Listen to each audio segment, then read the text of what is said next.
오늘의 사건 반장입니다. 서울 강서구 아파트에서 60대 여성을 살해한 40대 남성에 대해 경찰이 구속영장을 신청했습니다. 남성은 이사 비용을 마련하기 위해 범행을 저지른 것으로 알려졌습니다.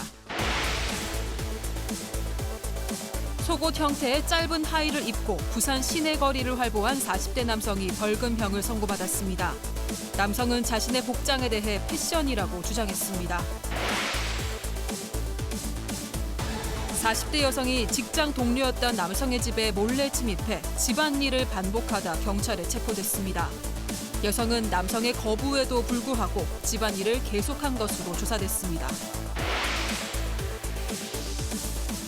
경북 상주경찰서 유치장을 달아난 20대 탈주범이 도주 21시간 만에 경찰에 붙잡혔습니다.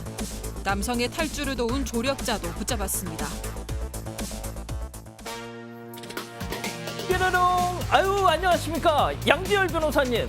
네? 아, 지난주에 왜 안 나오셨어? 그러게요. 막차 탔어요. 무슨 막차? 1급에서 2급으로 조정되는 막차를 타가지고요. 아, 네. 최근에 바뀐 거? 네, 바뀐 거. 아, 그거 타셨구나. 네. 아이고. 안 찰 수 있었는데. 그러니까. 아, 네. 일주일 잘 쉬다 왔습니다. 예, 지금은 괜찮으십니까? 이게 사람마다 너무 증상이 다른데 저는 운이 좋게도 굉장히 가볍게 지나간 아이고. 편이고요. 같이 걸렸던 분들 중에는 아주 심하게 앓았던 분도 계셔서 안 타신 분들은 끝까지 타지 마세요. 편하고 싶지는 않습니다. 예, 별로 좋은 탈 게 아닙니다. 네, 좋은 탈 전혀 것이 전혀 아니라. 아니에요. 알겠습니다. 아, 이제 빨리빨리 해야죠. 예. 자, 진실 추적자 사건 반장 시작합니다. 오늘 서울 날씨 너무 더웠습니다. 서울 올 들어 최고인 28도. 자, 그리고 동두천은 무려 30도까지 올라갔다는데 이 제주와 남해안에 내리는 비, 지금도 아마 내리고 있다고 들었는데 습하기까지 해가지고 정말 이마와 등에서 땀이 송글송글 맺히더라고요. 자, 내일은 다행히 원래 4월 날씨로 돌아간다고 하니까 한결 좀 마음이 놓입니다. 자, 오늘 출연자 소개해 올리죠. 자, 이수진 기자 그리고 백성문 변호사 나오셨고요. 자, 오윤성 순천향대 교수 그리고 막차 타셨던 양지열 변호사 나오셨습니다. 안녕하세요. 네, 안녕하세요. 안녕하세요. 자, 신랑은 거실에서 6시 내 고향, 저는 안방에서 사건 반장 봅니다 하신 단호박 식혜님. 이제 거실 TV까지 접수하세요.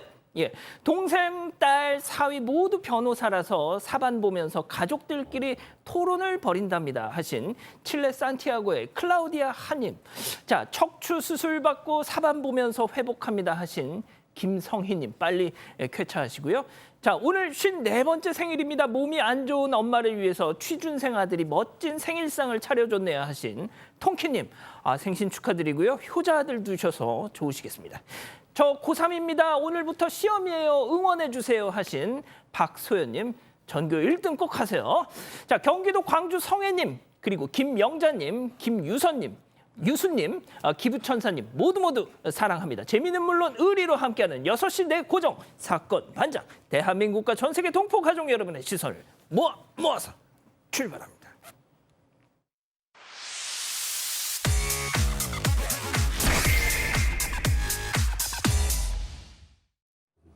첫 번째 뉴스 바로 가죠. 금은방 습격한 10대들입니다. 영상 함께 보시죠. 자, 이곳은 서울의 한 금은방인데요. 저 회색 옷을 입은 남성. 자, 어딘가 지금 통화를 하고 있는데, 자, 그런데 갑자기 통화를 끝내고 나더니, 좀 확 낚아치고 지금 달아나고 있어요. 자, 지금 주인이 쫓아가고 있는데, 자, 지금 들어오는 저 반바지 입은 남성. 저 사람도 도망갑니다. 자, 가게 주인이, 야, 이거, 아니, 이수진 기자. 네. 훔친 남자야 그렇다 치고, 아까 반바지 입고 들어오던 사람은 왜 같이 뛰어가는 거예요? 네, 두 사람이 한패였습니다. 아이고, 이런. 네, 공범이 가게 안에서 물건을 훔치고 나서 빠르게 가게를 빠져나갈 수 있도록 건물 밖에서 기다리다가 출입문을 열어주는 역할을 한 건데요. 네, 이 사건은 14일 서울 종로에서 벌어진 일입니다. 10대 남성이 손님인 척 방문을 해서 귀금속을 보여달라고 한 뒤 이걸 훔친 겁니다. 이렇게 훔친 금품이 모두 3천만 원이 넘는다고 아이고. 하는데요. 경찰은 이들을 붙잡아서 일부 절도품을 회수하기도 했는데 상당 부분은 이제 범행 당일에 팔아 넘겼다고 합니다. 이들은 유흥비를 마련하기 위해서 이런 일을 저질렀다고 진술했습니다. 와, 교수님 지금 자막에 나가고 있는데 10대, 세상에 이 10대가 이 귀금속을 훔쳐가지고 그걸 작물을 또 파는가 하면 세상에 뭡니까? 아유 말도 안 나. 유흥비까지 쓸 얘네들 어떡합니까 진짜?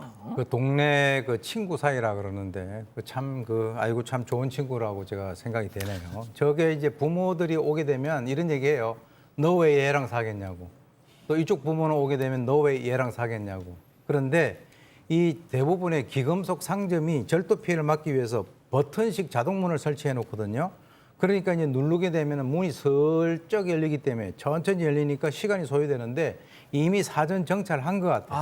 한 명이 미리 와가지고 딱 준비하고 있다가 탁 낚아채는 순간에 열었기 때문에 나가는 그 시간하고 딱 이게 맞췄는데 역할을 나눠가지고 범행을 저질렀는데 다행히 이제 이 95돈 요즘에 그 순금 95돈이면 엄청나죠.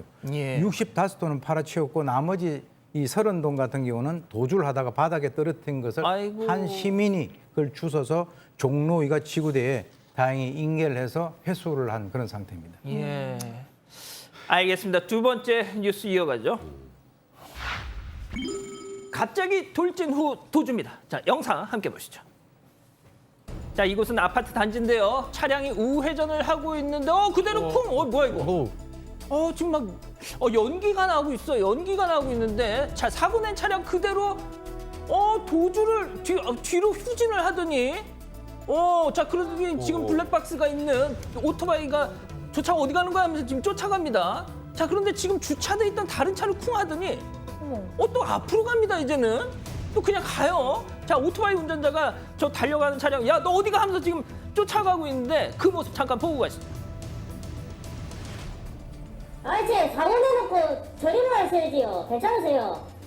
안 다쳤어요. 아저씨 일단 내리보세요. 차 세우고. 시동부터 거기서 피로 막 나쁘시고. 아이고. 저 오토바이 운전자가 지금 뭐 사고 이후에 지금 뒤처리까지 지금 정말 큰일 하고 계시는데 아니 근데 지금 운전자 나온 사고 차량 운전자가 약간 정신을 못 차리고 음주운전한 겁니까 대낮에? 뭔가 좀 정상적으로 보이지는 않죠. 예. 그런데 음주나 약물 때문에 저런 일이 있었던 건 아니고요. 1차적인 조사 과정에서는 자기가 좀 지병이 있어서 며칠째 잠을 못 잔 상황이었다라고 얘기를 하고 있습니다. 아니, 좀- 아주 구체적인 상황은 얘기를 안 하고 있는데 예. 기억이 안 난다라고 지금 주장을 하고 있다라고 해요. 근데 보기에도 좀 정상적으로 보이지는 않거든요. 예. 일단은 뭐 뺑소니, 그러니까 도주차량 운전죄를 적용을 해서 조사를 한 다음에 실제로 이른바 뭐 심신상실 같은 것이 있었는지를 추가 조사를 해야 되는 그런 상황인 거죠. 진짜 이해할 수 없는 일들이 계속 뭐 벌어집니다. 알겠습니다. 자, 세 번째 뉴스도 이어가죠. 올림픽대로 귀신. 이건 또 뭡니까? 영상 한번 보시죠. 자, 이거 뭐야? 이거 깜짝이야. 보셨습니까? 방금 이 차량 옆을 휙 지나가는 이 사람 모양의 지금 여기 잘 보면요. 이렇게 책까지 좀 들고 오른손에 책을 지금 자, 이곳은 다름 아닌 자동차 전용도로 올림픽대로 한복판인데 흡사 이 가수 이승환 씨 뮤직비디오에 나오는 그 소복 입은 여자 귀신을 보는 것만 같은 느낌인데 백 변호사님. 네. 저도 저 여성 본 적 있어요. 예? 옛날에. 저 어디서? 김포 쪽으로 할 때 올림픽대로에서.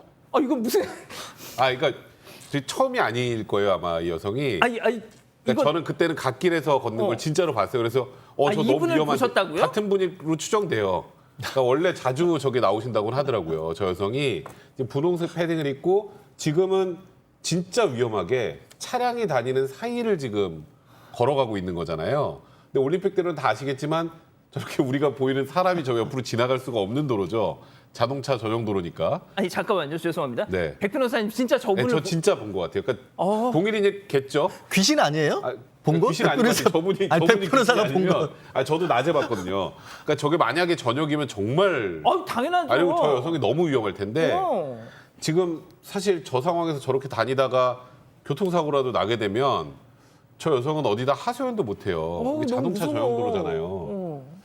근데 저분은 사실 제가 뭐 이거 뭐 단언하기는 어렵습니다만 정신적으로 좀 문제가 있는 분이 아닐까 개인적인 생각이 좀 들고 이건 좀 혹시 지금 이 사건 만장을 보고 계시는 저 여성분의 가족분이나 예. 지인이 있다면 뭐 일단은 뭐 병원을 데리고 가시든지 경찰에 좀 신고를 좀 해줘야 될 것 같습니다. 근데 제가 본 분이 맞는 거라고 저는 거의 확신해요. 그게 언제쯤이었죠? 좀 됐어요. 이게 김포 가는 방향으로 해서 저도 지금 딱 그랬는데 제가 그때 저도 이제 김포 쪽에 종종 갈 일이 있어서 가는 과정에서 하고 제가 놀랬던 적이 있었거든요. 그때는 갓길이었어요.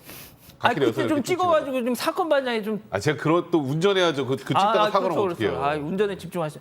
교수님, 뭐 우리 백 변호사님 말씀하셨지만 조금 불편하신 분인 것 같기도 하고 말이죠. 글쎄 이제 무슨 사연이 있을까라고 하는 노래가 있잖아요. 그러니까 무슨 사연이 있는 것 같긴 한데 일단 정상이라고 보기는 힘들고요.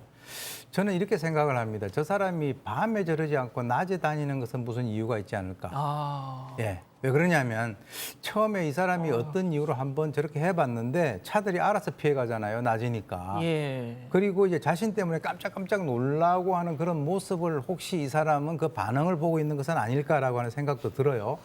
왜 그러냐면 지금 이제 갓길에서 차선으로 영역을 확대를 했단 말이에요. 그러니까 갓길 다니는 것보다는 차선으로 다니는 거에 더 충격을 줄 수가 있잖아요.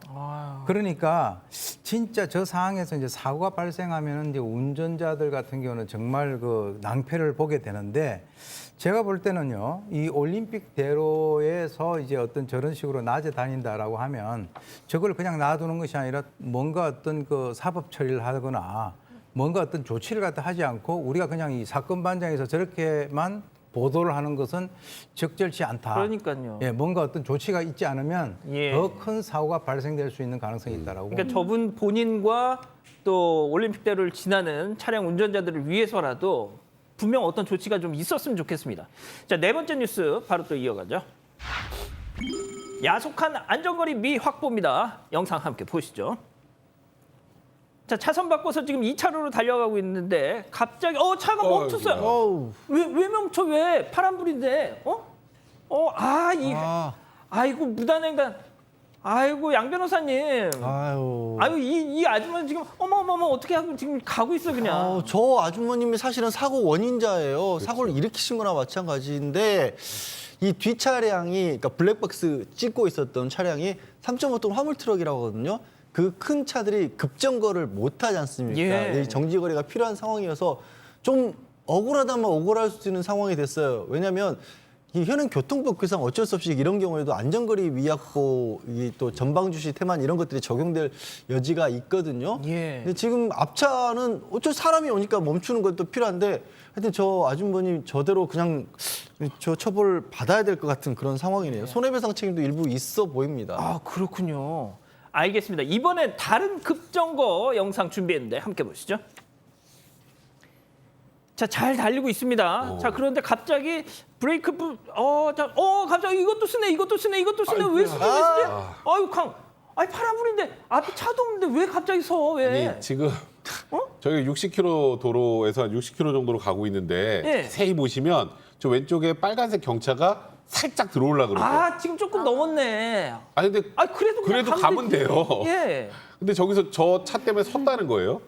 이제 지금 이제 블랙박스 차량이 또 1톤 봉고 화물차인데 가벼운 좀 물건이 실려 있었던 상태라고 합니다. 아이고. 근데 어쨌건 비상등 뭔가 살짝 켜는 것 같이 해서 그런데 저기서 이제 파란불에서 급정할 거라고 예상하기 어렵잖아요. 근데 아까 조금 전에 양재열 변호사님이 말씀해 주셨던 것처럼 저런 상황이 되더라도 갑자기 앞차가 저렇게 황당하게 섰다고 하더라도 책임은 거의 전적으로 뒷차에게 있습니다. 진짜요?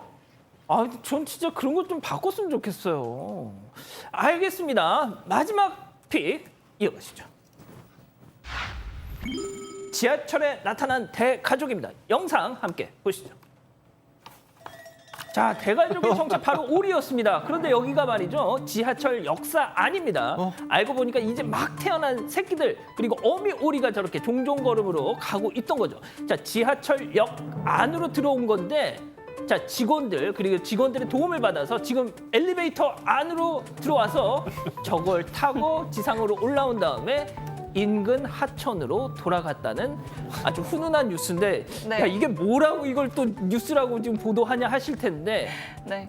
이게 우리나라예요, 우리나라. 네, 그렇습니다. 이 어. 오리 가족이 서울 월드컵 경기장역에 마실을 나왔다고 합니다. 여기 바로 앞이잖아요, 지금 회사 네, 앞에. 맞습니다. 아. 이 어미오리가 8마리의 새끼 오리와 함께 지하철 대합실에 나타난 건데요. 사람들이 신기해해서 이제 오리를 구경하려고 몰리자 어미오리가 좀 당황하기도 했다고 합니다. 그래서 이제 역사 직원들이 엘리베이터에 오리 가족을 태워서 1층으로 이동시킨 다음에 불광천으로 안전하게 이동을 시켰다고 합니다. 예, 진짜 훈훈합니다. 이거 뭐 저희가 항상 이 동물 뉴스 외국 이런 사례만 전해드렸다가 이런 또 일이 우리나라에서 있었다니까 참 신기한데 자 지금 오미크론 확진으로 끙끙 앓는 중에도 사건 반장만큼은 꼭 보고야 말겠다며 TV 앞을 떠나지 않고 계시는 인천 영종도 장명란 여사님 광고도 마저 보셔야죠, 그죠? 일자리 찾기 이렇게 쉬워집니다. 벼룩시장이 원하는 지역도 관심 업종도 알아서 찾아주니까 세상 쉽네. 국민과 일자리를 연결하다 국민 일자리 앱 벼룩시장. 차인표다. 와, 되게 젊어 보인다. 대체 나이를 어디로 먹은 거야? 나이를 눈 노화엔 아이클리어 루테인 지아잔틴으로 황반 밀도를 채우다. 눈 나이 먹지 말고 아이클리어 먹자.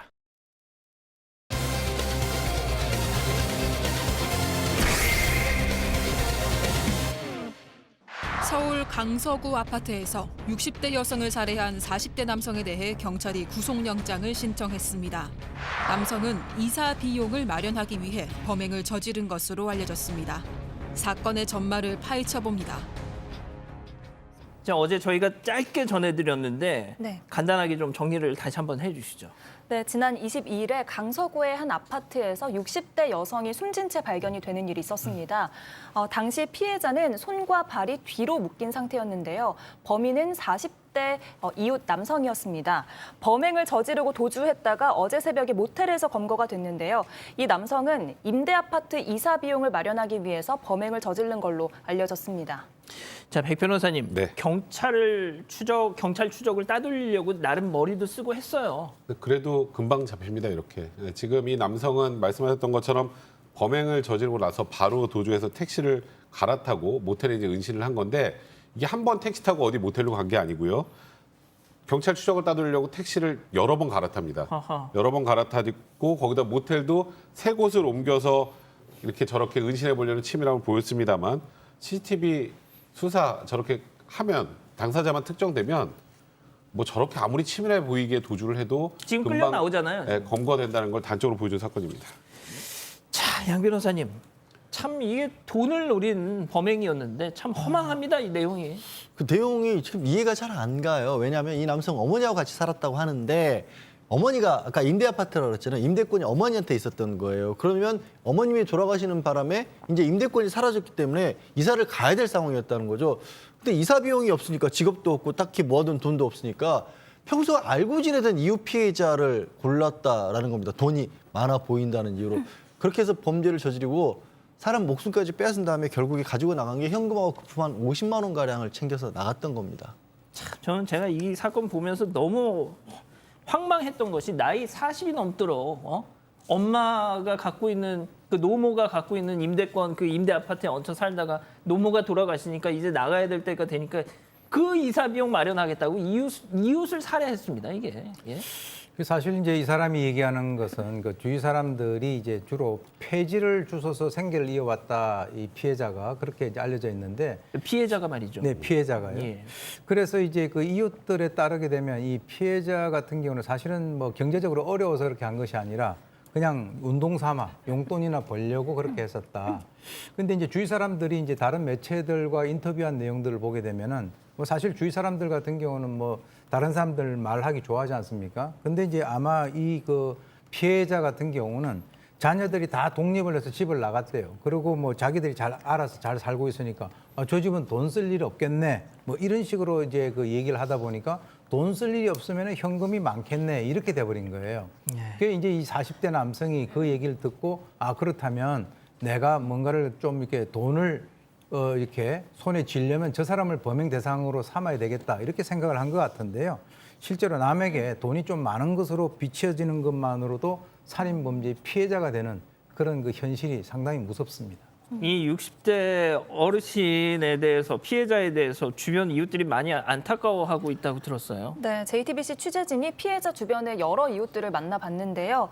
이웃들은 놀람과 슬픔에 며칠 동안 제대로 잠도 못 잤다고 합니다. 그러면서 피해자가 남한테 흠잡을 일을 할 사람이 아니다. 사람도 좋아하고 또 누군가 뭔가를 하나 주면 10배로 베푸는 사람이다. 이렇게 설명을 했습니다. 알겠습니다. 그럼 첫 번째 사건 체크포인트 짚어보죠. 은혜를 원수로입니다. 자, 관련해서 이웃 주민들의 인터뷰 한번 듣고 가시죠. 남한테 이만큼 더 잡아주지 하시는 분이 아니야. 뭐 하나 누가 이렇게 주잖아. 10개 주시는 분이야. 부러울 게 없으신 분이야. 너무 베풀고 사시는 분이야. 사람 좋아하고. 그분 어머니가 이제 친하게 지내신 분이었었는데 돌아가셨을 때 전까지 언니 뭐 이렇게 하고 친하게 지내셨던 것 같아. 그래가지고 이제 그분이 자식인 거지. 그분이라 자, 인터뷰에 따르면요, 이 폐지를 줍던 60대 여성, 그러니까 숨진 이 고인과 이 피의자의 어머니, 이웃 사촌끼리 정말 친한 사이였다는 거예요. 언니 동생 할 정도로 친한 사이였고요. 또 피의자 그 어머니가 사망하지 않았습니까? 그 사망한 이후에 그 집도 치워주고 장례하는 것까지 도와줬었다고 합니다. 이런 분을 정말 그 소위 돈 몇 푼 강취하겠다고 살해를 했다라는 거. 이런 사람 아까 저 이웃 주민들 뒤에 삐처리 된 게 예. 그러니까 삐처리할 수밖에 없는 그런 내용이었는데 누구나 다 그렇게 생각할 것 같아요. 저도 그렇게 얘기하고 싶지만 제가 방송에 얘기를 못 하는 거고. 예. 그리고 이런 피의자 뭐 이거는 혐의가 명백한 상황 아니겠습니까? 예. 이런 사람들이 신상 공개 안 되면 누가 돼야 되는지 잘 모르겠습니다. 그러니까 말이죠. 자, 오 교수님. 그 60대 이 여성, 이 피해자가 발견 당시에 저희가 그래서 야, 이거 혹시 무슨 약간 뭐 진짜 어떤 그 연쇄 살인의 시작인가? 처음 그 피해자가 발견됐을 당시에 이 모습만 봤을 때 말이죠. 그렇죠. 네. 뒤로 이렇게 결박이 된 상태에서 숨진 채로 발견이 됐었거든요. 그래서 이거 뭔가 하고 되게 참 공포스러웠는데, 자, 지금 보십시오. 40대 남성이 60대 여성을 뭐 충분히 제압할 수 있는 상태였을 텐데 왜 이 목숨까지 빼앗았을까? 저는 그 부분이 참 답답합니다. 예? 이 사람의 범행 동기를 우리가 보게 되면은 그 충분히 이해가 되는 부분들이 있어요. 어떤 것이냐면, 아니 자기 어머니 돌아가셨을 때 장례까지 도와준 이 고마운 이웃을 이사 비용을 마련하기 위해서 범행 상대로 선택했다라고 하는 이 자체가 뭔가 좀 이상하지 않습니까? 그리고 이제 뭐 40대 남자가 이 여성에 대해 가지고 그런 결박까지 할 필요가 있느냐? 그럼 결박을 했었으면 돈을 뺐고 그러면은 그대로 놔두고 갈 것이지 왜 굳이 사람까지 이렇게 살해했느냐? 이 사람은 만약에 그냥 살려두면 나중에 신고해가지고 자기는 검거될 것이다 이렇게 생각을 했을 거라는 거죠. 예. 그러니까 이제 이 일반인들의 어떤 사고 방식하고는 상당히 차이가 있고 제가 볼 때는 이 사람은 이 세상을 살면서 상당히 어떤 그 행동 또는 그 결정이라든가 이런 것들을 단세포적으로 하는 사람이 아닌가. 지금 한번 보세요. 이 어떤 그 범행을 갖다 저지르고 도주했다가 체포되는 그 과정을 보게 된다면 보통 일반적인 사람들이 봤을 때는 아니 돈 50만 원 때문에 그렇게 고마운 이웃을 그렇게 살해해? 이해가 안 되는 그런 사건이죠. 이 60대 여성 할머니가 발견된 거는 한 사회복지사가 신고를 해서였는데요. 왜 그랬을까요? 이 할머니가 기초생활수급자였습니다. 예? 아까 뭐 잠깐 들으신 것처럼 뭐 사는 데는 큰 문제는 없었다라고는 얘기를 했지만 딸 셋을 키워서 혼자 키우셔가지고 출가를 시킨 뒤에 혼자 이렇게 사셨던 거거든요. 그 당장 그 집 앞에 음료, 캔, 이 폐지 이게 수북히 쌓인 그 손수레가 그대로 있었습니다. 예. 자, 이 양 변호사님 정말 이게 정말 어떻게 해야 됩니까, 정말. 예. 일단 지금 1차 조사에서 이런 얘기들이 나왔지만 경찰 입장에서 봤을 때 석연치가 좀 아는 부분이 있는 걸로 판단을 했어요. 그래서 영장을 신청을 했는데 강도살인이 아니라 강도죄 그리고 살인죄를 각각을 따로 일단 혐의를 조사를 한 겁니다. 그래서 검찰까지 추후 조사를 거쳐서 확정을 지으려고 한 것으로 보이고요. 내일 뭐 영장 실질 심사 있지만 당연히 구속될 수밖에 없는 상황이죠. 알겠습니다. 첫 번째 사건 이렇게 정리하고요. 두 번째 사건 이어갑니다.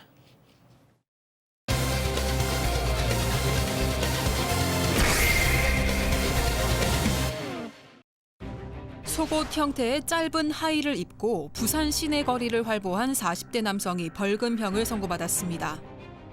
남성은 자신의 복장에 대해 패션이라고 주장했습니다. 법원의 판단 이유를 짚어봅니다. 저희가 이 남성에 대해서 예전에 한번 다룬 적이 있었는데 결국 벌금형 선고를 받았네요. 네, 이 남성은 벌금 15만 원을 선고받았습니다. 이 남성이 화제가 된 건 이제 작년 3월인데요. 상의는 흰색 바람막이를 입었는데 하의는 엉덩이가 보일 정도로 짧은 걸 입어서 문제가 됐습니다. 이 사진이 유명해지자 전국에서 이 남성을 봤다는 목격담이 올라왔는데요. 뭐 창원, 충주, 원주 등에 나왔다 이런 이야기들이 올라왔습니다. 예, 지금 뭐 보시는 사진들 그냥 뭐라고 해야 되나요? 그냥 짧은 반바지가 아니고 백 변호사님, 네. 제 입으로는 차마 예. 그러니까 짧은 반바지면 엉덩이가 노출이 안 되죠. 그렇죠. 네, 엉덩이가 노출될 수 있는 거 지금 보시면 저거는 저걸 바지라고 해야 될지도 좀 약간 일본 네. 그 전통 그 훈도시 맞습니다. 느낌의. 그러니까 저런 걸 입으면 사실상 엉덩이는 완벽하게 노출될 수밖에 없죠. 그러니까 이게 과연 형사처벌 대상이 되는가? 그때도 이게 이 사람이 뭐 이렇게 잡히기 전에도 논란이 많이 됐었던 그런 사건입니다. 알겠습니다. 자, 그런데 이 남성이요, 대체 언제부터 또 무슨 연유로 이러기 시작했던 건지 체크포인트 짚어보죠. 하이 실종 2012년부터 10년 동안? 10년 동안이요? 10년 동안 하이 실종으로 다닌 게 아니고요. 예. 일단 2012년, 14년, 15년에 3번 일단 뭐 공공장소에서 성인용품을 음란행위를 한다거나 뭐 이런 것으로 공연음란죄로 3번 처벌을 받았어요. 근데 제가 보기엔 요거 자꾸 이런 행동을 하니까 처벌을 받네. 그럼 처벌을 안 받을 수 있는 방법이 없을까 해서 약간 노선을 변경한 것 같아요. 그러니까 지금 우리 좀 전에 봤던 그 복장은 보통 저런 복장을 하고 여성들도 거의 난다시는 것 같아요. 여성은 핫팬츠 차림으로 이제 거리를 활보하기 시작한 겁니다. 보시는 것처럼 저걸 속옷을 입고 다녔다고 해야 되나? 누가 봐도 보기만 해도 민망할 정도의 상황인데, 근데 이제 아까 제가 말씀드렸던 것처럼 저게 처벌이 대상이 되느냐 그때 논란이 좀 됐었다 그랬잖아요. 근데 저게 과연 공연음란죄로 처벌이 될까? 경찰도 고민하다가 저게 속옷이었으면 경찰도 아마 공연음란죄로 기소견을 보냈을 텐데 속옷이 아니었기 때문에 경범죄처벌법 과다 노출 혐의로 저 남성을 넘겼던 것입니다. 양 변호사님, 사연이 뭐 있었다고는 들었어요. 일단 지인들에 따르면 지인들은 이제 2011년경에 부모님이 돌아가시고 직장을 잃을 때부터 저런 식의 차림을 하고 다녔다라고 그렇게 얘기를 하고 있고요. 본인 얘기는 또 달라요. 저렇게 입는 이유가 따로 있다는 겁니다. 여자가 되고 싶은 마음이라는 거예요. 그래서 여성스러운 몸매를 보여주기 위해서 수술도 했다라는 거고요. 또 저 차림새를 보여주고 싶은 건 여자가 아니라 남성들에게 보여주고 싶다는 겁니다. 근데 남성들이 좋아할지 모르겠습니다. 예, 교수님, 그러니까 어머님이 돌아가셨다. 그거하고 저렇게 다니는 거하고 무슨 상관이 있을까요? 어머니 돌아가시면 우리 대한민국 전부 다 저렇게 다니면 뭐 거의 말이 안 되는 거죠. 사실 이제 세상은 상당히 넓고 관종들은 많은 것 같습니다. 제가 볼 때는 자신을 보고 다른 사람들이 놀라는 모습을 다시 보면서 자기의 존재감을 느끼는 그런 심리가 아닌가 이런 생각이 드는데요. 실제로 이제 그 소위 다른 사람의 관심을 받기 위해서 이 사람은 나름대로 저 방법을 택한 거예요. 근데 보통의 방법으로는 좀 어렵죠. 그러니까 획기적이고 정말 남들의 시선을 확 끌 수 있는 그런 것들을 하다 보니까 이게 습관화가 된 것이고요. 저는 개인적으로 뭐 어머니, 아버지 그 얘기를 되는 것은 그건 하나의 어떤 표면적인 것에 불과하다라고 보고 이 사람이 지금까지 성과 관련된 여러 가지 어떤 범행을 갖다가 반복적으로 하면서 처벌받았잖아요. 그러니까 아마 저런 어떤 행동의 가장 밑바닥에는 어떤 성적인 그런 그 욕구 불만 이런 것들이 이제 도사리고 있다라고 추정을 하는 것이 합리적입니다. 예. 앞서 이제 이 전력에 대한 이 재판 받았던 전력에 대한 뭐 이런 표도 나갔는데 3번이나 법정에 서고 나서 이번에는 말이죠. 예전에는 뭐 오케이. 이번에는 난 그냥 짧은 반바지를 입었을 따름이다. 이게 무슨 죄가 되냐 뭐 이렇게 또 항변을 했다고요. 네, 이 남성의 핵심 주장은 이게 패션이라는 건데요. 속옷이 아니라 이건 핫팬츠다 이렇게 주장을 했습니다. 엄연히 내가 입은 건 바지인데 왜 내가 속옷남이냐 뭐 이런 식으로 주장을 하기도 했고요. 또 음란한 목적이 없고 음란 행위도 없었다면서 자신의 행동이 죄가 아니라고 주장을 했습니다. 백 변호사님 그럼 네. 재판부도 그래? 그렇구나 했나요? 아마 이 남성이 지금 벌금 관련해서 뭐 약식명령도 받았을 것 같은데 본인이 억울해서 정치재판 청구했던 것 같아요. 근데 재판부 입장에서 이런 거죠. 상식적으로 생각해 봅시다. 저게 보면 안 불쾌합니까? 이거예요.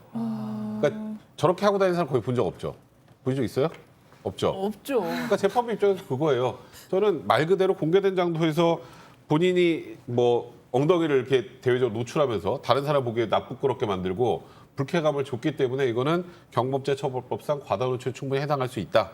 그게 바지가 아니라 뭐건 간에 충분히 그럴 수 있다라고 판단해서 그냥 벌금 15만 원을 선고를 한 겁니다. 교수님, 일단은 이번에 뭐 법원의 판단을 받고 나서 다시는 이러지 않겠다라고 또 뭐 약속은 했나 봅니다. 예. 실제로 이제 다시는 안 하겠다라고 하는 것은 자기 행동이 잘못됐다라고 하는 것을 인식을 하고 있다는 것을 의미하는 것인데 그런데 이제 뭐라고 했냐면 또 거기다 좀 약간 토를 붙였어요. 아니 그런 일이 또 있더라도 좀 노출이 적은 남들이 봐도 그냥 핫팬츠다 정도의 의상을 입겠다. 그러니까 안 할게요가 아니라 그런데 조금은 또 할 거예요 이런 소리입니다. 그러니까 본인 입장에서는 전혀 안 하겠다는 소리가 아니라 대강 처벌을 받지 않을 정도의 수위를 조절하면서 다시 또 할 거다라고 하는 것을 뭔가 메시지를 준 것으로 저는 생각이 드는데 예. 앞으로 이렇게 되면은 또 사건 반장의 또 토픽으로 조금 몇 년 있다가 또 나올 수도 있다 그렇게 봅니다. 다시는 좀 안 뵀으면 좋겠네요. 2번째 사건 이렇게 정리하고요. 3번째 사건 이어갑니다.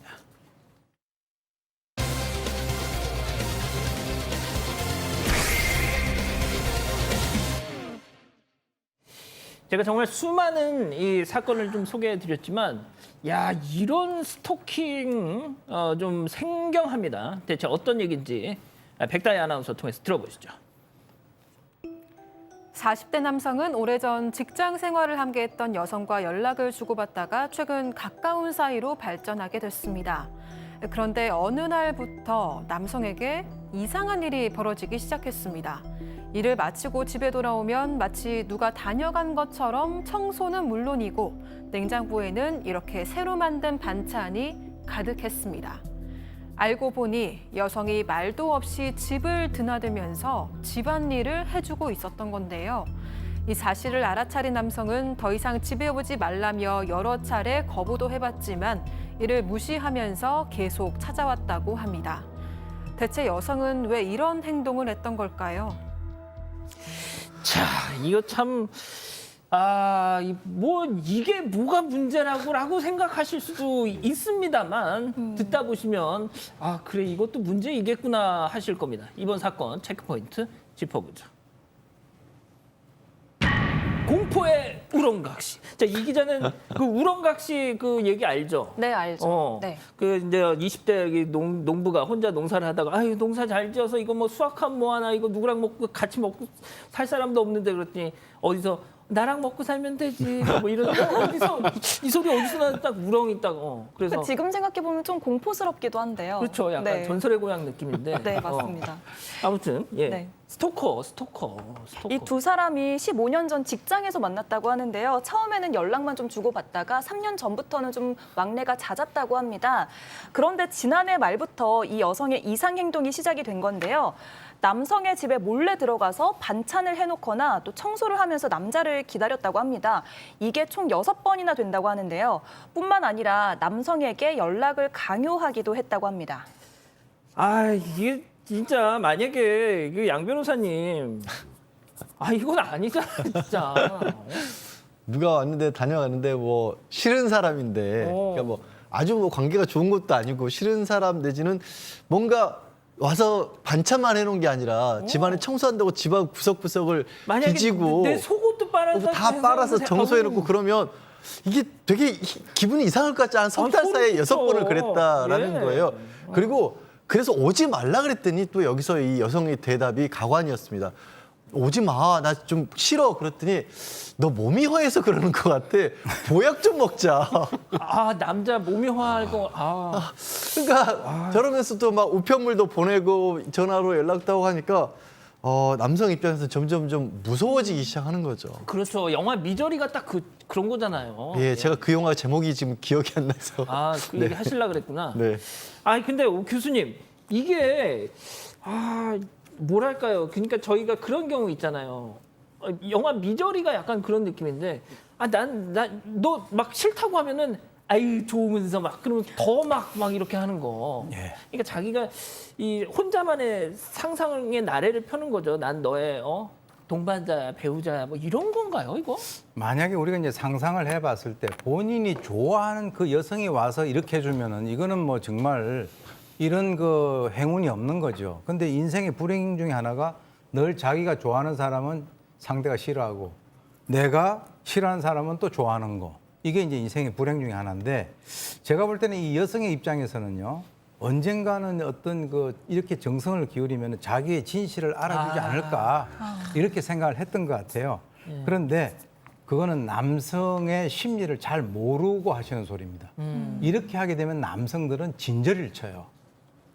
오히려 더 좋아하다가도 이런 상황이 되면 헉 하면서 이렇게 머뭇거리는 그런 상황이 되기 때문에 제가 볼 때는 아마 이 여성이 남성의 심리에 대해서 좀 공부를 하고 난 이후에 뭔가 이렇게 좀 접근을 했었으면 될 텐데 너무 처음부터 무모하게 들이댄 것 같습니다. 지금 멜로디님이 야 누군지 몰라도 우리 집 와라 그러시는 거예요. 아니 그렇게 말씀하실 거 아니야. 아니 그럼 백 변호사님. 네. 우리 또 연애 박사 백 변호사님. 이거 무슨 연애 봤어요, 제가. 방금 교수님이 말씀하신 것처럼 남자들은 저렇게 하면은 싫어한다. 이 맞습니까? 저건 맞는 것 같아요. 아 진짜요? 오히려 여성들은 좀 이렇게 남자들이 계속 이렇게 좀 적극적으로 구애하는 거를 좀 좋아하는 경우가 있는데 마음이 변하는 경우가 있는데 남자들은 좀 반대인 것 같아요. 그런 생각이 드는데 하여튼 그거보다 더 중요한 건 예전에 이제 10번 찍어 안 넘어가는 나무 없다 이렇게 해가지고 적극적으로 구애를 해야 사랑을 쟁취한다는데 지금 그렇게 하면 스토킹입니다. 예. 절대 그러시면 안 되고 맞아요. 일단 이 남성도 얼마나 힘들었으면 법원에 접근금지 명령을 신청을 했어요. 아이고. 이제 제발 좀 오지 마 하다가 그래도 뭐 보약 지어준다고 자꾸 이러니까 이건 말로 안 되겠다 해서 접근금지 명령 신청을 해서 나왔어요. 접근금지 명령이. 근데 이 여성은 그거 전혀 아랑곳하지 않습니다. 그리고 계속 집에 들어가서 집안일을 하는 거예요. 이제 그러다가 결국 이제 이 남성이 아마도 경찰에 신고를 했겠죠. 이게 전형적인 스토킹 범죄입니다. 예. 그래서 스토킹 범죄로 결국 경찰에 체포가 됐고 좀 놀라운 건 그냥 단순히 체포되고 끝난 게 아니고요. 스토킹 범죄 처벌에 관한 특례법에 보면 이제 이 문제가 생기면 잠정 조치가 있는데 잠정 조치 4호가 가장 중요한 조치입니다. 잠정 조치 4호를 적용해서 입감했습니다. 양 변호사님 되게 그 강력한 또 조치가 내려졌네요. 지금 보면 이제 잠정 조치 4호라는 게 유치장이나 구치소에 한 달까지 구금해 놓을 수 있는 와. 거거든요. 이건 아주 이례적인 겁니다. 왜 그러냐면 체포를 하든 구속을 하든 아니면 형사처벌할 때도 다 법원이 개입을 해서 법원이 재판을 해서 하는 거잖아요. 예. 당연히 인권 보호를 해서 그게 필요한데 근데 경찰의 판단으로 한 달까지 가둬놓을 수 있다고 한 겁니다. 스토킹 처벌법에만 있는 거고요.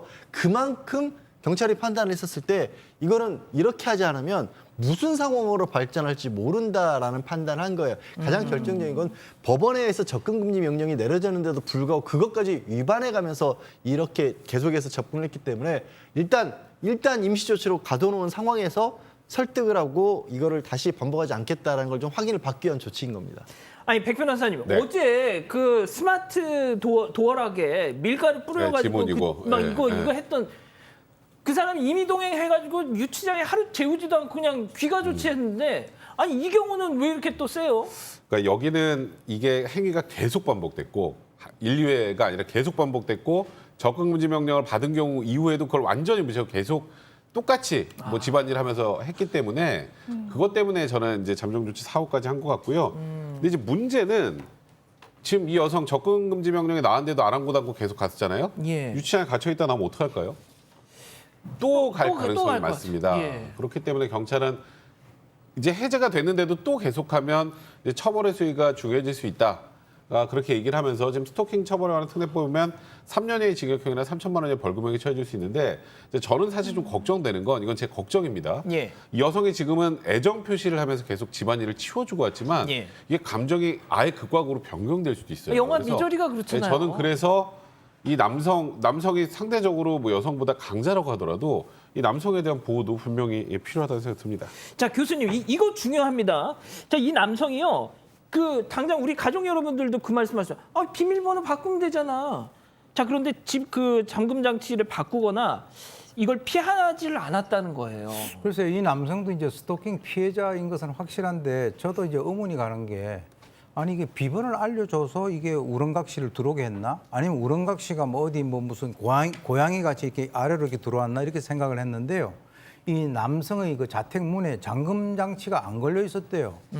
이게 저도 이게 의문이 가는 게 아니 접근 금지 처분인데 이 여성이 계속 가는 데 있어서 이 남성은 피해자로서 기본적으로 범죄 예방적 측면에서 매우 취약한 어떤 그런 조치를 갖다가 함으로써 이 여성이 결과적으로는 우렁각시 2, 3가 될 수 있는 그런 환경을 만들었다라고 하는 그런 측면에서는 글쎄요, 이 사람이 그 남성이라서 그걸 별로 이렇게 두려워하지 않아서 그런지 모르겠지만 제가 볼 때는 피해자로서 해야 할 그 가장 최소한도의 어떤 그 조치를 갖다가 좀 안 한 것은 약간 의문이 되는 그런 부분입니다. 예, 뭐 어떤 사정이 있었는지는 저희도 자세히는 모르겠습니다만 아무튼 그렇습니다. 자, 이렇게 정리하고요. 네 번째 사건 이어갑니다.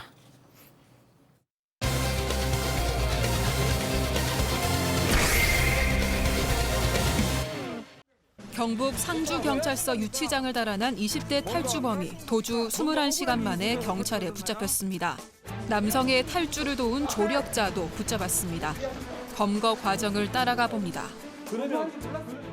자, 경찰서 유치장에 수감돼 있던 20대가 경북 상주에서 벌어진 일인데 탈주를 해가지고 난리가 났었잖아요. 네, 그렇습니다. 이 남성이 면회 중에 도망을 갔다가 하루 만에 검거가 됐습니다. 이 남성은 지난 21일에 폭력 혐의로 유치장을 오게 됐는데요. 24일 면회를 하던 도중에 도망을 가버렸습니다. 그러나 이 남성은 탈주 21시간 만인 어제 칠곡 원룸에서 검거가 됐습니다. 자, 그러면 이 남성이 잡혀오는 모습 잠깐 보고 가시죠. 뭔가 왜 하시는 겁니까? 뭔가 억울한 게 있으셔서 탈출하셨나요? 미리 계획했습니까, 도주? 도피를 계획한 겁니까? 왜 도주를 도우셨습니까? 도피하셨다는 사실 알고 있었습니까? 그건 몰라요. 무슨 이유로 도피를 도와주신 겁니까? 자, 먼저 지나간 사람이 도주범이고 그 뒤에 온 사람이 조력자였습니다. 여기서 네 번째 사건 체크포인트 짚어보죠. 잘못된 선택입니다. 자, 어떻게 경찰서에서 도주를 할 수 있었느냐? 그것도 경찰서 유치장에서 도주를 한 거잖아요. 예. 면회실에서. 면회실. 근데 보통 면회실에서 도주를 한다는 게 상식적으로 좀 납득이 안 가는 게 일단 이곳엔 1층에서 면회실이 있고 이 남성이 도주한 건 2층입니다. 거기서 2층으로 올라가서 아무도 제지를 안 했다는 뜻이네요. 그렇죠. 거기서 2층 유리 바깥으로 뛰어내린 거예요. 그럼 이곳에도 뭔가 잠금 장치 같은 게 안 돼 있었던 것 같고 지금 그 유치장에는 CCTV도 전혀 설치가 돼 있지 않았고요. 그래서 2층에서 그냥 쇠찬성 일반 창문에서 뛰어내려서 그다음에 지금 아까 후에 들어온 사람이 그 중에 한 명일 텐데 예. 그 제 지인의 도움을 받아서 다른 지역으로 이동한 것으로 지금 확인된 겁니다. 이거 지금 나가는 장면 다시 한번 좀 보여주실래요? 그 유치장 면에서 지금 나가고 있는데 지금 저거는 이제 경찰서 본관 건물이고. 자, 양 변호사님 약간 좀 허술했다는 느낌이 들 수가 없어요. 많이 허술했던 것으로 보여요. 실제로 이제 경찰서 유치장이 구치소나 교도소만큼 철저하게 그런 시정시설이 있지는 않지만 어떤 그 경우였냐면 1층, 2층이 있는데 지금 보시는 경우가 있죠. 1층은 유치장으로 쓰고 2층은 비워뒀답니다. 시설이 비워뒀었는데 1층에 면회실에 들어왔다가 잠깐 이제 아마 이제 경찰이 근무하신 분이 한눈을 팔았는지 그때 면회실을 빠져나와가지고 지금 보시는 저기로 빠져나온 겁니다. 계단으로 올라가니까 2층은 비어 있었으니까 쇠창살도 없었다라는 거예요. 몇 년 전에 인테리어 하면서 예전에는 2층을 쓰다가 2층을 더 이상 사용하지 않으면서 2층에 인테리어를 하면서 쇠창살을 없앴다라는 아이고. 거예요. 그리고 어제 또 상주가 굉장히 더웠잖아요. 그 사건 당일날. 예. 낮에 31도까지 올라가다 보니까 따로 냉방 시설이 안 돼 있으니까 열기가 위로 올라가잖아요. 예. 그러니까 환기시킨답시고 창문도 열어놨던 아이고, 거예요. 그랬구나. 그러니 뭐 이 사람 입장에서 아이고 뭐 계단도 뚫려 있고 창문도 열려 있고 가야겠네 이렇게 돼버린 거죠 뭐. 아니 경찰이 입회를 안 하나요? 거기? 아닙니다. 그 당시에 이제 경찰이 2명이 있었던 것으로 나타났는데 유치장 그리고 면회실에 각각 1명씩 2명이 근무를 하고 있었습니다. 그런데 이제 그 중에서 특히 이제 면회실을 담당하는 경찰관 같은 경우는 이 남성의 모친이 면회를 왔지 않습니까? 예. 그래서 면회 절차가 있기 때문에 그걸 진행하기 위해서 접수 창구 쪽으로 가서 잠시 자리를 옮긴 사이에 이 최 씨 같은 경우는 자기 어머니를 만난 게 아니라 탈출을 하게 된 거죠. 그래서 지금 이제 경북 경찰청 감찰기에 따르면은 당시에 있었던 사람들 또 시설 관리 책임자 이 사람들이 근무 태만 또는 과실 여부가 있는지 현장에 있는 CCTV 등이나 이런 당사자의 조사를 통해서 지금 확인을 할 예정에 있다라고 합니다. 예. 아유 또 경찰들 또 줄줄이 징계를 받겠네요 또. 자 백 변호사님. 네. 일단 잡혔으니까 아까 우리가 들어온 모습을 볼 수 있었잖아요. 21시간 만에 잡혔습니다. 제가 늘 말씀드리지만 뭐 허술해서 탈주를 하건 뭘 하건 요즘에 보는 눈이 너무 많습니다. CCTV나 블랙박스. 그리고 블랙박스 추적을 통해서 아까 도와준 사람이 차로 데리고 어디 타지역까지 이동을 했음에도 불구하고 지금 뭐 21시간 만에 검거가 됐고요. 칠곡군 원룸에 숨어 있었던 이 남성을 검거했는데 검거할 당시 남성 전혀 저항하지 않았다고 합니다. 자, 양 변호사님 조력자도 있었는데 저는 좀 이걸 보면서 좀 안타까운 것이 행인들하고 시비가 붙어서 폭행 뭐 이런 혐의로 경찰서에 왔다가 이제 도주를 했다는 건데 호미로 막을 거 가래로도 지금 괜히 도망가는 바람에 게다가 이제 저 주변 사람들까지 다 이렇게 입건이 된 그러니까요. 상황이고요. 사실 이제 경찰서 유치장이라는 것이 구속 초기에 유치장이 머물잖아요. 그때는 주변에 뭐 가족들이나 친구들이나 뭐 구치소보다 가까운 데 있고 상대적으로 주거지에서 가까운 지역에 있고 면회도 쉽기 때문에 주변에 사람들이 늘 들끓습니다. 그러니까 빠져나오자마자 주변에 하필 있는 친구 차를 타고 도주를 시작을 한 거예요. 태워줬던 친구는 그 범인 도피죄로 지금 수사받게 돼 있어요. 이 사람 처벌되게 됐어요. 선배도 역시 괜히 그 은시처 도와줬다가 뭐 심각한 중범죄도 아니었고 사실 그렇지 않습니까? 피해자 자체도. 근데 이게 사건을 전국적인 뉴스로 만들어 버렸으니 어떻게 하겠어요? 이거 처벌 또 강하게 받아야죠. 아이고 참. 알겠습니다. 오늘 사건 이 정도로 좀 정리를 하죠. 자, 다음 사건 연구소 이어갑니다.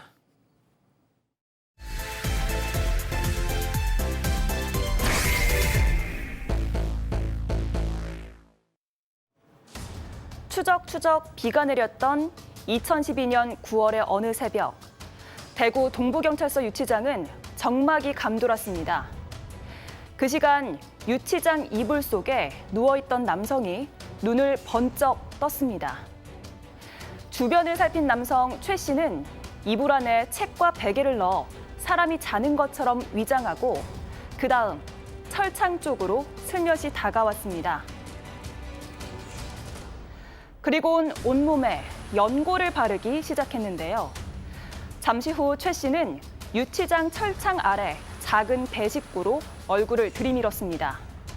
하늘을 보고 누운 채 나오려다 실패하자 이번엔 몸을 뒤집어서 엎드린 자세로 다시 시도했습니다. 결국 최 씨는 유치장을 유유히 빠져나왔습니다. 가로 45cm, 세로 15cm의 비좁은 배식구. 50대 남성 최 씨는 과연 어떻게 빠져나왔을까요?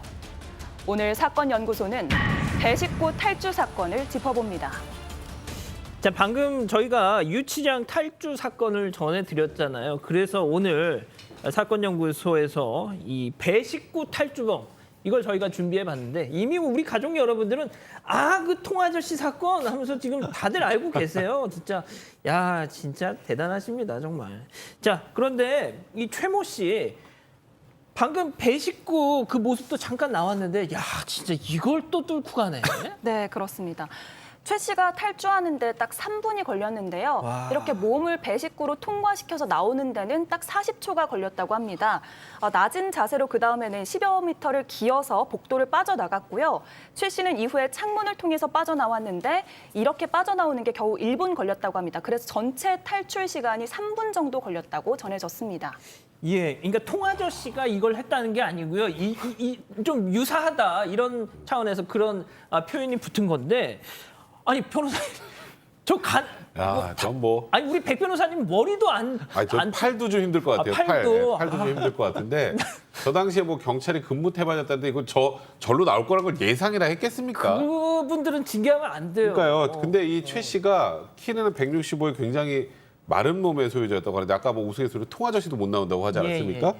근데 재소 기간 동안 요가 같은 것을 계속했었고 굉장히 유연한 사람이었다고 합니다. 도주 사흘 전부터 3차례 정도 예행 연습을 했고. 잠깐만요. 네. 백 변호사님, 지금 실제 통아저씨가. 네, 실제 통아저씨. 안 들어가요, 안 들어가요. 네. 끝. 네, 저기서 더 이상 못 나갑니다. 통아저씨 지금 괴로워하고 네. 계세요. 통아저씨가 안 되면 안 되는 거예요, 그냥. 안 되죠. 근데- 못 나오고 계셔. 근데 지금 이 최 씨는 저기서 나왔잖아요. 거기서 이제 저 실전할 때는 새벽에 연습한 거 말고 실전에서는 이 상처날 때 바르는 연고 있죠. 연고를 몸에 바르고 탈주해서 시간을 단축했다고 합니다. 최 씨 본인 머리가 터진 한이 있어 나가겠다 이런 생각을 했다고 하네요. 아니 아까 이 방송 저희 시작하기 전에 백 변호사님이 아니 어떻게 통아저씨도 안 되는 걸 저 사람은 했을까? 방금 백 변호사님 마지막에 말씀하신 머리가 터진 한이 있어도 터지는 한이 있어도 절박함. 나가야 된다. 네. 그 절박함. 그게 통아저씨는 재연 과정에서는 부족했기 때문이다. 아니 그냥 너무 어이가 없네요. 예. 야, 저희 가능하네. 야 아니 근데 양 변호사님 그래도 주변에 이 사람은 있었을 거 아니에요. 지키는 사람들. 그러니까 아까도 말씀드렸죠. 여기 경찰서 유치장이다 보니까 아주 삼엄한 경계는 아니고요. 저 새벽 시간대였고 저기로 빠져나가려는 걸 누가 상상이나 했겠습니까만은 어쨌든 경찰분들 잘못하신 걸로 징계를 받았습니다. 무려 9명이나 징계를 징계 받았고 받으셨구나. 2명은 직위 강등까지 됐고 1명은 정직 처분까지 됐습니다. 네. 배식구를 뚫고 나와서 이 창문을 또 아니 저기 배식구에 비교하면 저기야 뭐 그냥 껌이죠, 그냥. 뭐 대문이죠 뭐. 대문. 그러네요. 알겠습니다. 자, 이 최모 씨가 말이죠. 왜 탈주를 했는지도 좀 궁금해지는데 그건 잠시 후에 좀 얘기하기로 하고 이 연고 상처엔 후식 이거 그거를 발랐다는 거예요, 세상에. 자, 그런데 이 도주 이후의 행적이 상당히 이상했습니다. 당시 경찰의 브리핑 내용 들어보시죠. 고등학교 울타리를 통과한 CCTV 장면이 확인이 되었고 그 이후에는 30분가량을 계속 뛰어서 산으로 갔고 인근 그 빈집에 있던 옷으로 갈아입고 이때 번거지 모자, 블라우스, 치마, 슬리퍼 등 여장을 하고 돌아다녔다. 그 상처엔 후식 그거 양이 그렇게 많지가 않은데 그걸 몸에 발랐으면은 아무튼 그게 중요한 게 아니죠. 네. 자, 이 여장을 한 채 지금 도주하는 장면이 CCTV에 찍혔군요. 네, 최 씨는 도주를 다니면서 변장을 하고 다닌 걸로 알려졌는데요. 여장도 서슴지 않았다고 합니다. 농막에서 블라우스와 치마 이런 걸 훔쳐서 자신이 입고 또 책 넓은 모자를 쓰고 다녔다고 진술을 했는데요. 지금 저렇게 편의점에 들어간 모습을 보면 사실 저거는 여장은 아닌데 번거지 모자에 굉장히 큰 자켓에 그러네. 장갑까지 꼈습니다. 저런 모습 보면은 누가 봐도 좀 남의 옷 같고 좀 어딘가 엉성하고 더 쳐다보게 될 것 같은 모습으로 변장을 하고 다녔다고 합니다. 교수님 지금 이 기자 얘기처럼 저렇게 보면 날 좀 쳐다보세요. 약간 이런 느낌 아닌가요? 아마 이제 이 사람의 생각은 자기가 보통 남성들의 체구보다 작다라고 하는 것이 이게 장점이다. 그래서 결국은 그 후시땡을 이용을 해서 그 통아저씨도 빠져나오지 못하는 그 구멍으로 나왔다라고 이렇게 생각이 되는데요. 그런데 이제 본인이 체구가 작기 때문에 완전히 성을 바꿔서 여성으로 변장을 하게 되면 오히려 상대가 자기를 갖다가 알아보지 못할 것이다 이렇게 생각을 한 것 같아요. 그러면 이제 검거될 수 있는 가능성도 상당히 낮을 것이다라고 생각을 했을 텐데 아마 자기가 자기 스스로 보면서 야 정말 아이디어 좋다 이렇게 아마 생각을 했을 수도 있는데 제가 볼 때는 정말 그 거울을 보고 이게 진짜 어울리는지 하는 그것을 갖다가 좀 더 객관적으로 판단할 수 있었어야 되는데 그 정도까지는 안 된 것 같습니다. 예. 또 요가를 했다고 아까 전해드렸는데 아 진짜 희한합니다 이거 진짜. 결국 잡혔어요 그래도. 네, 이제 시민의 제보로 결국 검거가 됐는데 5박 6일 만이었습니다. 경남 밀양에 있는 한 아파트 옥상에서 이제 검거가 됐는데요. 지금 뭐 그 당시 상황이 좀 나오는 것 같습니다. 그 아파트 검거 과정에서 또 이 최 씨 주택 두 곳에 담을 뛰어넘고 워낙 유연하니까요. 경찰과 100m 추격전까지 벌였고요. 그래서 그 과정에서 지금 보시는 것처럼 뭐 따라갑니다. 형사 3명의 권총으로 경계하고 다른 3명은 경찰봉으로 이제 나중에 박스를 걷어내서 박스 속에 숨어있던 이 최 씨를 검거하게 되는데요. 뭐 수염도 덥수룩했고 여기저기 흙까지 묻은 더러운 상태였다고 합니다. 검거 당시에 최 씨 흉기를 가지고 있긴 했는데 큰 저항이 없이 결국 붙잡히게 됐습니다. 지금 저렇게 따라가는 분들이 경찰이 아니라 시민분들이거든요. 아 진짜요? 네. 와 정말 진짜 많네요. 아니 손에 뭘 하나씩 다 드셨어요. 그러니까 혹시 뭐 또 흉기라도 들고 있으면 하니까. 야 진짜 저렇게 잡았군요. 야 그런데 또 진짜 아까 그 배식구로 나온 것도 부족해서 또 숨어 있을 땐 또 박스 안에 들어가 있었다니까. 네, 맞아요. 자 그런데 잡고 나서 너 왜 도망쳤어 했더니 억울해서 그랬답니다. 당시 얘기 직접 들어보시죠. 자꾸 지금 하고 싶은 말 없어요. 나는 절대 강도질을 한 적이 없고요. 살아오면서 사람을 해친 적이 일체 없는데 경찰하고 그 피해자가 죄를 덮어 씌우길래 그 죄를 나는 억울함을 벗기기 위해서 내가 탈옥한 것입니다. 억울하긴 뭐가 억울해. 제가 다 찾아봤더니 강간 그리고 강간 미수까지 있던데 무슨. 지금 본인이 억울하던 건 뭐냐면요. 이게 뭐 법을 잘 몰라서 억울하다고 하는 걸 수도 있어요. 무슨 상황이냐면 도둑질을 하다가 주인한테 딱 잡히잖아요. 그럼 도망을 가거나 아니면 잡혀야 되는데 거기서 맞서 싸우면 그때부터는 강도로 법이 바뀌는 거거든요. 근데 이 사람이 주장은 뭐냐면 내가 도둑질을 하다가 잡혔다. 근데 주인이랑 싸웠는데 내가 더 많이 맞았다. 그러니까 나는 강도가 아니다. 근데 대질신문이라도 시켜달라고 했는데 대질신문도 안 시켜줬다. 그러니까 나는 억울하게 죄를 덮어 씌운 거다. 절도지 강도는 아니다. 아니에요. 법에서 제가 설명드렸다시피 도둑으로 들어갔더라도 걸렸을 때 폭력을 행사하기 시작하면 그때부터는 강도로 처벌합니다. 아 그렇군요. 자 이 기자 그런데 네. 또 언론사에 무슨 편지까지 보냈어요. 쪽지도 남기고. 네, 반듯한 글씨로 한자를 섞어가면서 쪽지를 남기고 탈주를 했는데요. 탈주 전 남긴 쪽지에는 출 이유서, 유치장을 나간 이유 이렇게 적었습니다. 출 이유서. 네, 그리고 무슨 제갈공명의 출사표도 아니고. 네, 누명은 벗어야 하기에 별거 다 선택한 하네. 길입니다. 누구나 자유를 구할 본능이 있습니다. 이렇게 적었고요. 언론사한테 보낸 편지에는 마치 좀 한편의 결기 어린 시 같은 걸 이제 보냈는데요. 수용인의 밥, 국그릇이 들어가는 자리는 그들도 눈물 나는 좁은 통로. 내가 그것을 지나기 위해서 마침 미아리 눈물고개를 넘을 수밖에 없는 것이다. 그래도 나는 자유의 길을 선택한다. 이렇게 적었습니다. 이 사람 제가 봤을 때 학창 시절의 문학 청년이었습니다. 네. 네, 참 죽겠다. 그건 아닌 것 같습니다. 왜 그러냐면 이 사람이 지금 전가 기록을 보게 되면 억울하다라고 하는데 지금까지 1977년 7월 8일에 14살 때 가게에서 돈을 훔쳐서 이제 소년보호 처분을 받은 것을 시작으로 해가지고 세상에. 총 13번의 실형을 받았는데 그중에 10번의 절도, 또 2번의 필로폰 투약, 2번의 강간미수 또는 강간상해 상당히 마약 전과까지 있어요. 다양합니다. 예, 마약 전과까지. 그리고 이제 2008년도 2월 한 달 동안에 160만 원의 숙식을 제공한다라고 얘기를 해서 대출 사무 직원으로 채용을 한 14살의 가출 청소년을 강간을 해서 징역 4년을 갖다 받습니다. 그런데 이 사람이 지금까지 인권위원회에 진정서를 접수한 것만 해도 43건이라고 하는데 제가 볼 때는 아마 이 자신의 모든 이런 얘기 있지 않습니까? 자신의 눈에 들보는 보지 못하고 남의 티끌은 보려고 한다라고 하는 것이 즉 모든 이 사항에 대한 책임을 다른 사람들에게 돌리려고 하는 그런 것이 아주 익숙해 있는 것이고 특히 이제 언론사라든가 인권위에다가 뭔가를 자꾸 호소를 하게 되면 자기 얘기를 들어줄 것이다라고 그런 어떤 방법을 상당히 악용하는 그런 형태다 이렇게 보입니다.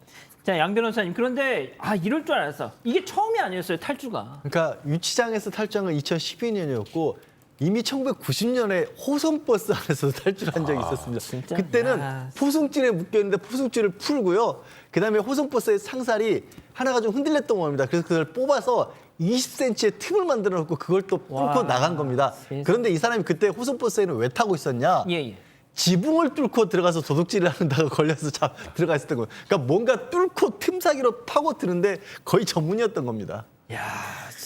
자, 일단 백 변호사님, 네. 처벌은 어떤 처벌을 받았습니까? 일단은 아까 양 변호사님 설명하셨던 것처럼 본인이 금품을 훔치지 못했어도 오히려 본인이 골프채를 들었다가 집주인에게 더 많이 맞았어도 이거는 준 특수강도 미수가 됩니다.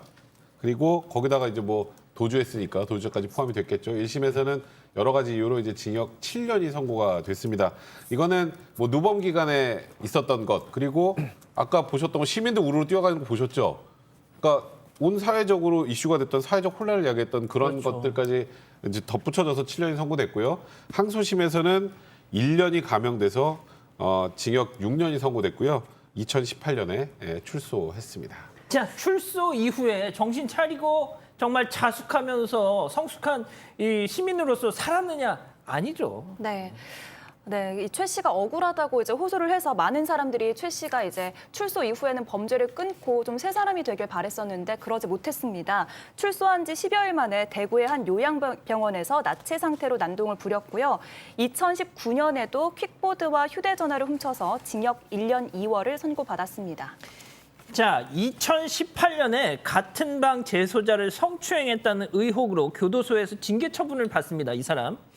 근데 이건 무죄를 받았어요. 자, 그런데 교도소 측이 방금 제가 얘기한 이런 사실을 외부에 흘렸고 또 정정 보도를 요구하는 이 편지를 언론사에 보내는 편지를 막았다는 이유로 이 최모 씨가 국가를 상대로 2천만 원 손해배상 소송을 합니다.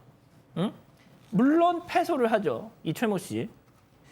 자, 저희가 이 검색을 해보시면 이 최모가 누군지 이름 그리고 이 블러를 치지 않은 실제 얼굴 같은 거 고스란히 나올 겁니다. 그런데도 저희가 왜 그랬냐면 방금 말씀드렸다시피 자기는 억울하고 세상에 국가를 상대로 이렇게 막 소송을 벌이고 막 이런 사람이 혹여 저희가 이걸 공개를 했다가 또 언론사를 상대로 또 무슨 짓을 할지 몰라가지고 저희가 참 그래도 좀 안전하게 가보자 해가지고 이렇게 했는데요. 참 이렇게 해야 하는 이 상황 자체가 저는 이 사건 반장을 할 때마다 정말 너무 답답합니다. 예. 이렇게 정리하고요. 글로벌 픽 이어갑니다.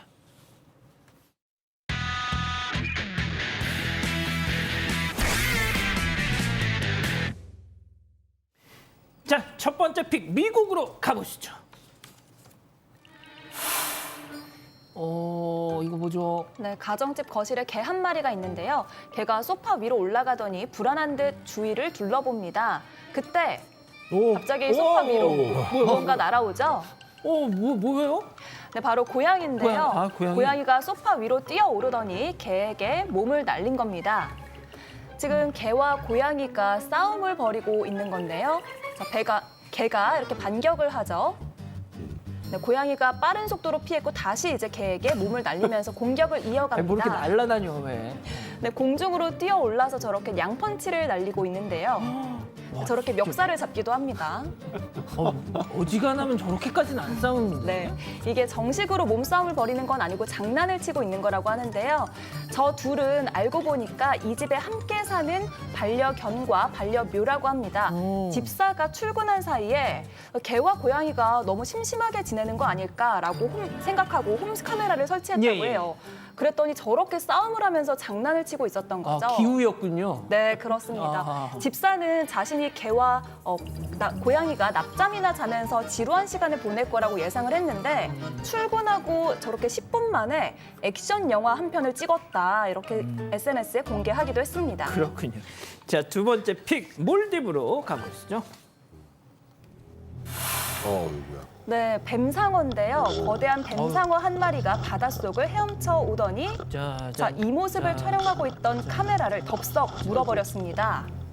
지금 카메라를. 네, 그렇습니다. 지금 이제 카메라가 입 안으로 들어갔는데요. 지금 들어갔어요, 속으로? 네, 희고 뽀얀 이 뱀상어의 속살이 드러났습니다. 속살. 이게 뱀상어가 이거 좀 이상하다 이거. 카메라를 집어삼키면서 카메라가 아감이나 입속 깊이 들어간 건데요. 신기하네 이거. 네, 생각했던 것보다 무섭진 않고 오히려 좀 신기하지 않나요? 카메라가 맛이 없어서 그런 걸까요? 뱉었어요, 지금. 네, 뱉었습니다. 야 이거 아니 그런데 사람 안 다쳤어요? 저 사람 지금? 네, 영화 제작자이자 환경운동가인 지미 다키드 씨가 360도 카메라를 추에 매단 뒤 수중 촬영을 하고 있었던 건데요. 카메라에 흠집이 생기긴 했지만 멀쩡한 상태로 주인 손에 되돌아왔다고 합니다. 줄무늬가 호랑이 무늬를 닮아서 호랑이 뱀상어, 호랑이 상어라고 불리는 뱀상어. 상어류 중에서 가장 난폭해서 사람을 공격하는 빈도가 잦다고 하는데요. 아무도 다치지 않아서 정말 다행인 것 같습니다. 완전 내시경을 찍었다고 지금 우리 가족 여러분들이 그러시네요. 자, 세 번째 픽 미국 텍사스주로 가보시죠. 아 불안합니다. 네, 불안하시죠. 아파트 단지 주차장입니다. 픽업 트럭 옆에 있는 두 남성이 누군가와 저렇게 이제 말싸움을 벌이고 있습니다. 이들과 말싸움을 하는 건 다름 아닌 아파트에 사는 이웃인데요. 픽업 트럭이 주차장에 주차하는 모습을 보고 저렇게 목욕 가운을 입고 나타난 겁니다. 잠깐 네. 뭐야 지금 이웃은 자신이 주차 공간에 남성들이 픽업 트럭을 취해서 화가 났다고 하는데요. 그런데 화가 너무 많이 난 화를 참지 못한 남성 결국 목욕 가운에서 총을 꺼내더니 저 남성에게 총을 쏩니다. 당시 상황을 목격한 아내의 이야기 한번 들어보시죠.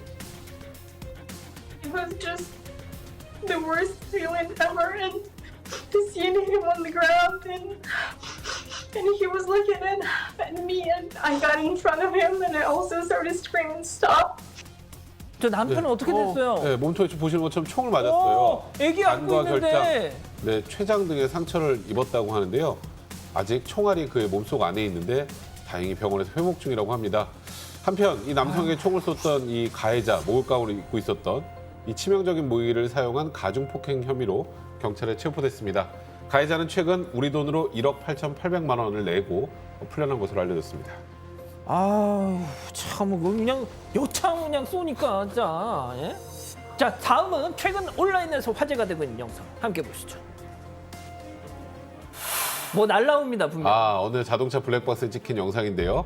자 화면 오른쪽에서 네, 은색 승용차들 빠른 속도로 달려오다가 1차선으로 돌진하더니 통제를 잃고 저렇게 회전하기 시작합니다. 완전 드리프트를 하는데요 지금? 네, 뿌연 연기를 내뿜으면서 저 지그재그로 차선을 넘나드는 승용차. 갑자기 왼쪽으로 핸들을 꺾더니 그대로 중앙분리대를 들이받고 겨우 멈춰섭니다. 무슨 문제가 생긴 거죠? 네, 승용차 운전자가 차선을 바꾸려고 하다가 너무 속도가 많이 났는지 통제력을 잃은 것으로 좀 추정이 되는데요.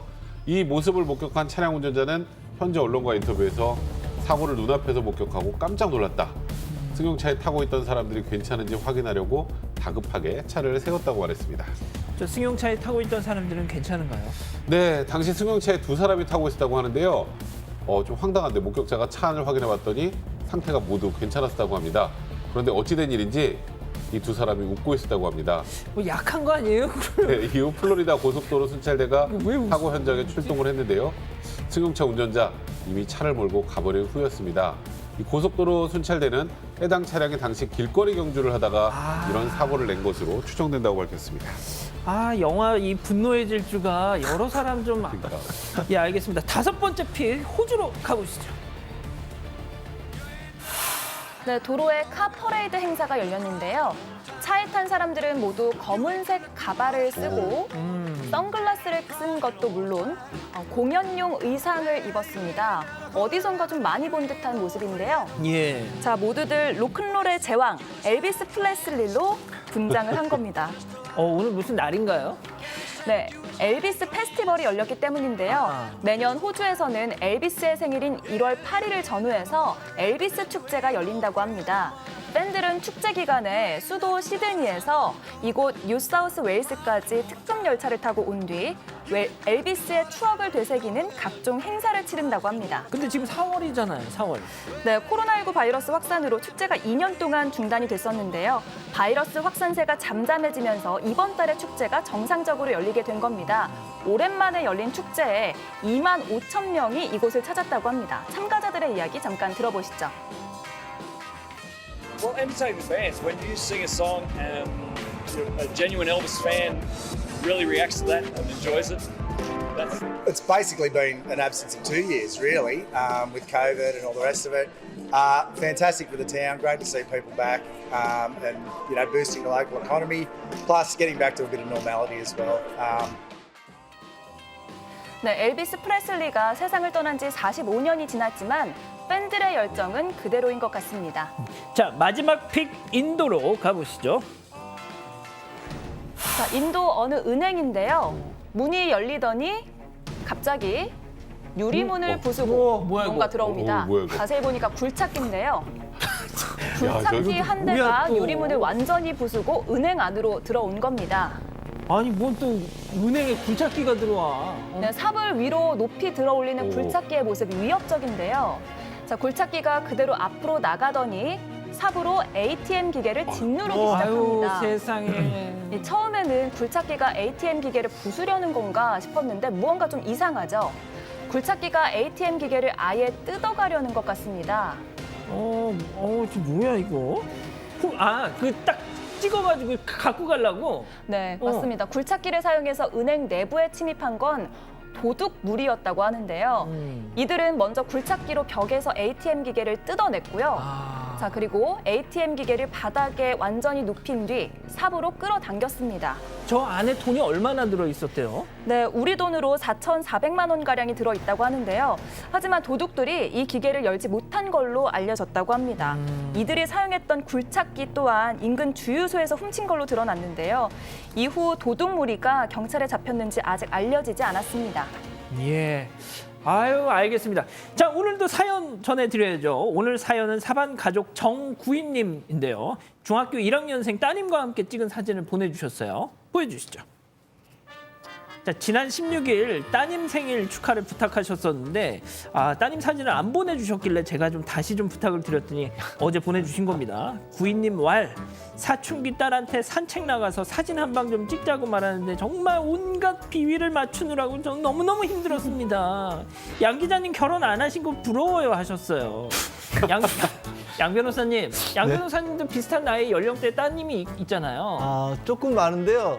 애 많이 쓰셨습니다. 정말 중학생 딸을 저렇게 함께 사진을 찍어서 사건 반장에 보낼 정도면 극성 팬, 열성 팬이 아니면 불가능한 일을 해내신 겁니다. 그렇군요. 네.